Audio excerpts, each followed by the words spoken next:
Human rights పేరుతో తిరుపతిలో ఒక ముగ్గురు వ్యక్తులు కొన్ని హాస్పిటల్స్ వద్ద వెళ్ళి, మేము హ్యూమన్ రైట్స్‌కి సంబంధించినటువంటి వ్యక్తులు.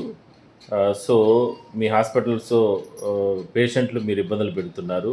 అధికంగా వాళ్ళ దగ్గర నుంచి ఫీజులు వసూలు చేస్తున్నారు, డబ్బులు వసూలు చేస్తున్నారు.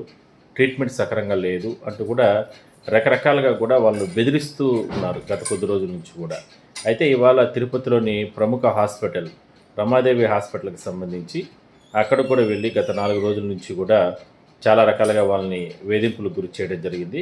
సో, వాళ్ళు సహనం కోల్పోయి వాళ్ళని ఒక రూమ్‌లో ఏసి బంధించి పోలీసులకు ఫిర్యాదు చేశారు.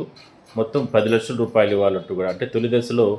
30,00,000 ఇవ్వాలని బెదిరించి, దాని తర్వాత రూ. 10,00,000 ఇవ్వాలంటూ కూడా, లాస్ట్ 8,00,000 ఇవ్వాలంటూ కూడా బెదిరింపులు దిగడం జరిగింది. అంటే వీళ్ళ టార్గెట్ ఒకటే, కడప జిల్లాకు చెందిన వ్యక్తులు అక్కడి నుంచి వచ్చి ఇక్కడ ఈ రకంగా వ్యవహరిస్తున్నారు. వాళ్ళ టార్గెట్ ఒకటే, అక్కడ ఉన్నటువంటి పేషెంట్స్ డిశ్చార్జ్ అయ్యి వెళ్ళే సందర్భంలో వాళ్ళకు మాయ మాటలు చెప్పి వాళ్ళ దగ్గర నుంచి కూడా అంటే మీకు న్యాయం చేస్తాము, మీ దగ్గర ఇంత డబ్బులు వసూలు చేశారు కదా అట్టా ఇట్టా అని చెప్పి వాళ్ళు బెదిరించి వాళ్ళ దగ్గర నుంచి కూడా కొన్ని వీడియోస్ లేదంటే ఇట్లా కొన్ని రకాలుగా అంటే ఫోన్ రికార్డ్స్ ఇవన్నీ కూడా చేసుకున్న తర్వాత వాటిని ఎత్తుకొని వచ్చి నేరుగా హాస్పిటల్ యజమానులతో వాళ్ళకి చూపించి వాళ్ళని బెదిరించి వాళ్ళ దగ్గర నుంచి కూడా డబ్బులు దొండుకుంటున్నట్లు కూడా గుర్తించడం జరిగింది. అయితే సో, మొత్తం మీద దీన్ని పోలీసులు కేసు నమోదు చేశారు. వాళ్ళని అరెస్ట్ చేసి విచారణ జరుపుతున్నారు.